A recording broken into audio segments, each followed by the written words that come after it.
evening and welcome to our daily news bulletin, updating you on that plague of both your houses, coronavirus. Yes, this infectious pestilence still rains down and infests each corner of our lives. So how can it be stopped? The government assures us that there are teams of experts all over the world looking for a cure.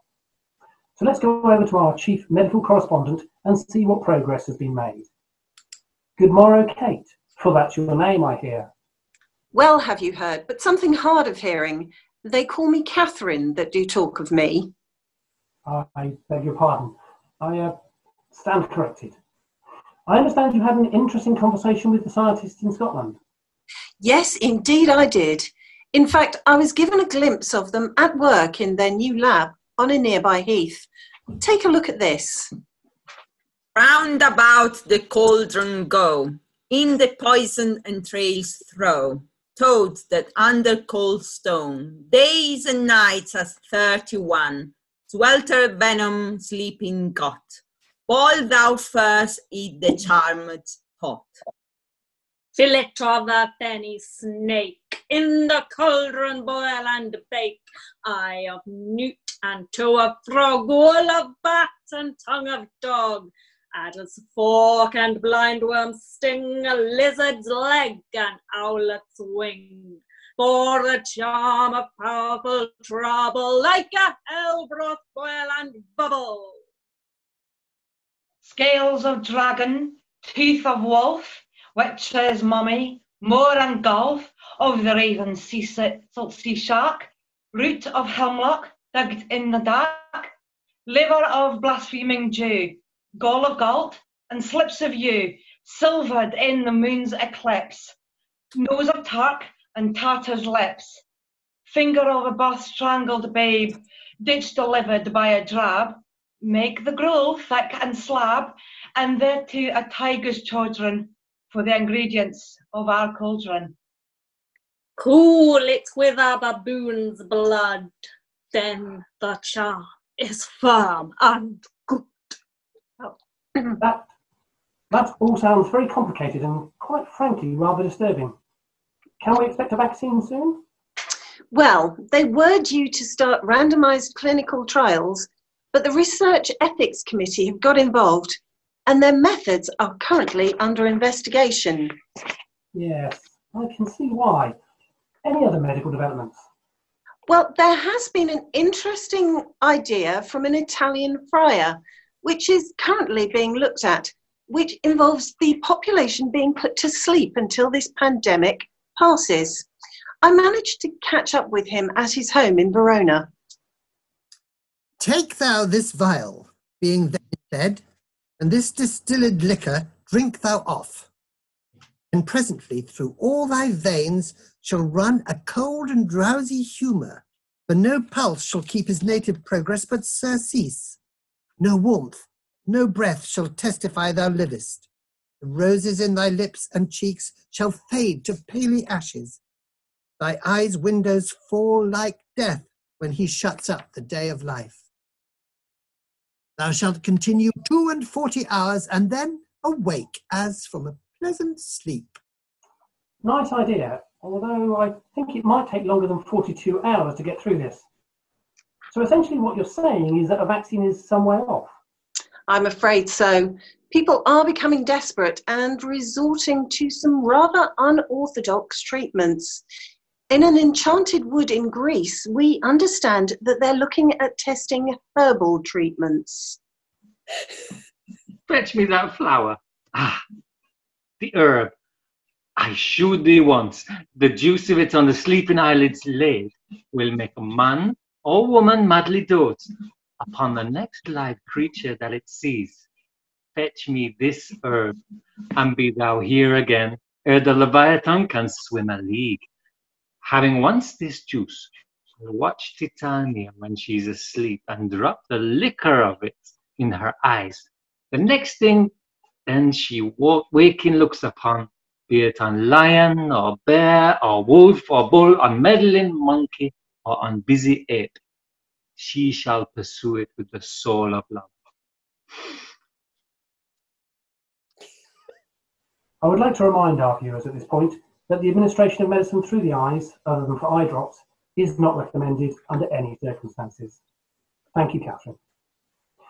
Now let's look at how different leaders around the world are reacting to the crisis with our World Affairs correspondent, Juliet Capulet, that winged messenger from heaven. Good evening. She speaks. Oh, speak again, bright angel. Yes, quite. I've managed to catch up a few of our great leaders, and this is what they had to say. I spoke first to John of Gaunt. This royal throne of kings, this sceptred isle, this earth of majesty, this seat of Mars, this other Eden, demi-paradise, this fortress built by nature for herself against infection and the hand of war. Against infection, indeed, we need to prepare ourselves, but it is fair to say that there are some who are dithering. Denmark has certainly come under a lot of criticism for their approach. To be or not to be, that is the question. Whether it is nobler in the mind to suffer the slings and arrows of outrageous fortune, or to take arms against a sea of troubles, and by opposing, end them. To die, to sleep, no more, and by a sleep to say we end the heartache and the thousand natural shocks that flesh is heir to. 'Tis a consummation devoutly to be wished. To die, to sleep perchance to dream. Aye, there's the rub. For in that sleep of death what dreams may come, when we have shuffled off this mortal coil, must give us pause. There's the respect that makes calamity of so long life. Well, I think we all understand the difficulties we are currently facing. Any news from our American friends, Juliet? Yes. Earlier today, the President held a press conference and had this to say. Now is the winter of our discontent, made glorious summer by this sun of New York, and all the clouds lowered upon our house in this deep bosom of the ocean buried. However, his Democrat opponents told me privately that this was just a tale told by an idiot, full of sound and fury, signifying nothing. This is in complete contrast to Henry V's earlier statement, which really seemed to strike a chord with the British public. He that outlives this day and comes safe home will stand on tiptoe when this day is named, and rouse him at the name of Crispian. He that shall live this day and see old age will yearly on the vigil feast his neighbours and say, "Tomorrow is St. Crispian." Ha!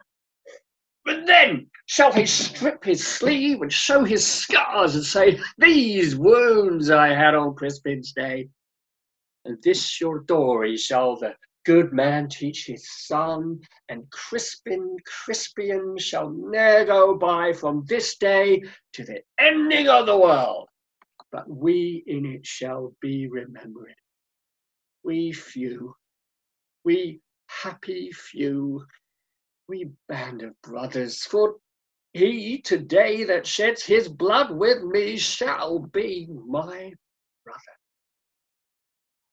Stirring stuff there from His Royal Highness. Thanks, Juliet.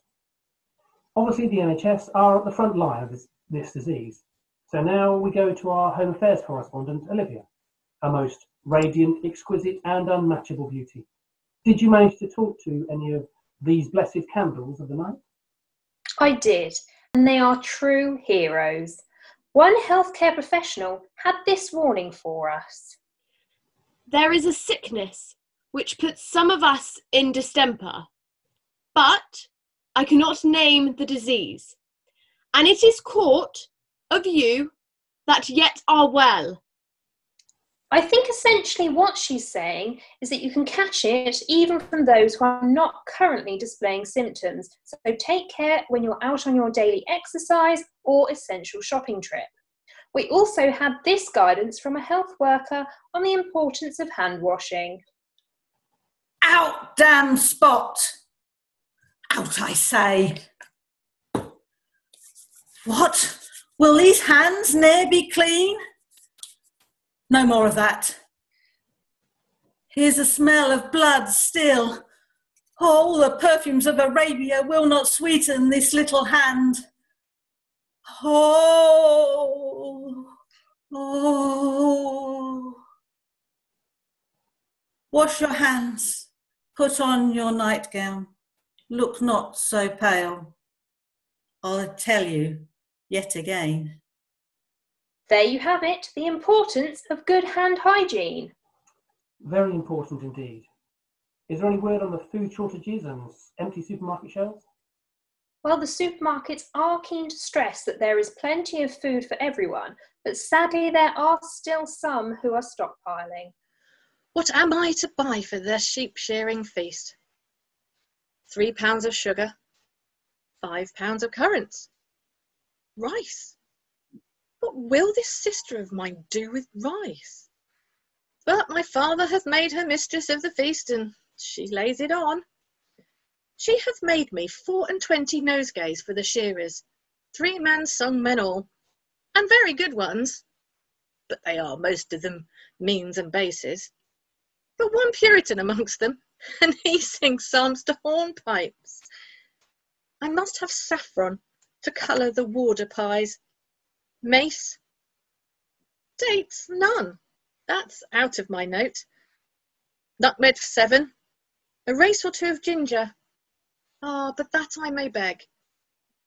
4 pound of prunes, and as many raisins o'er the sun. That's very naughty. I don't think that a sheep shearing feast complies with the current social distancing rules either.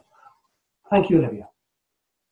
Now, we all have to play our part by staying at home and keeping the NHS safe. But how are the British people coping with self-isolation? We sent out our roving reporter, Beatrice, that rare parrot teacher, to find out.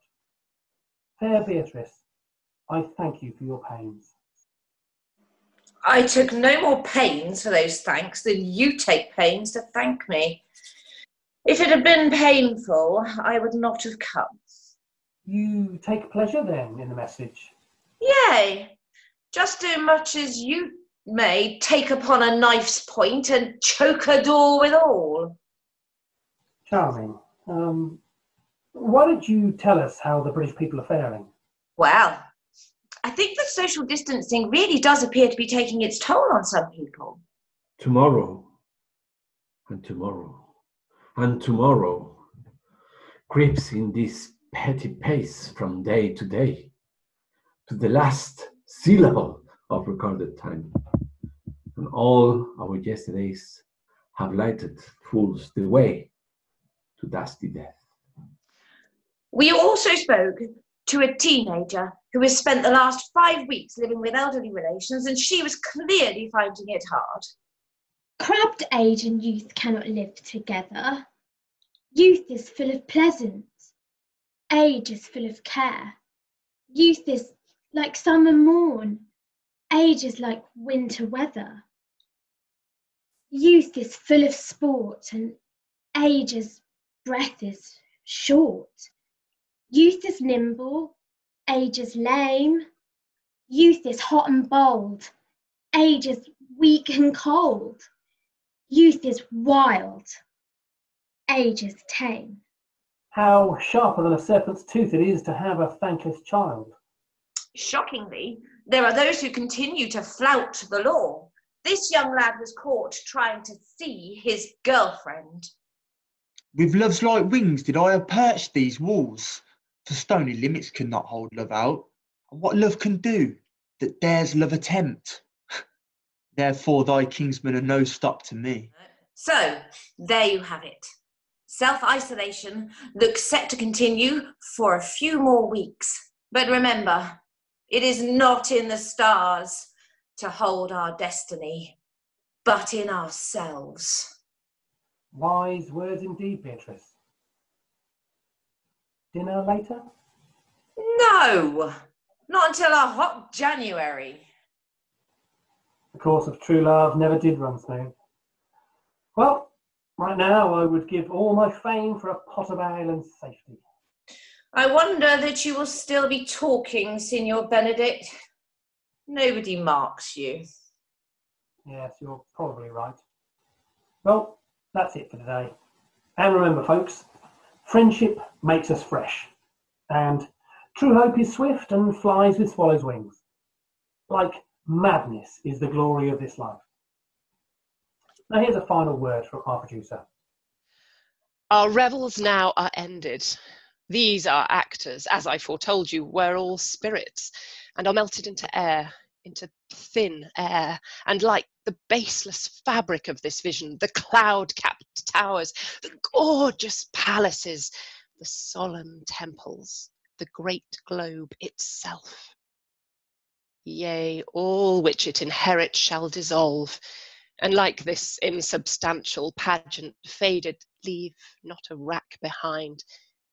We are such stuff as dreams are made on, and our little life is rounded with a sleep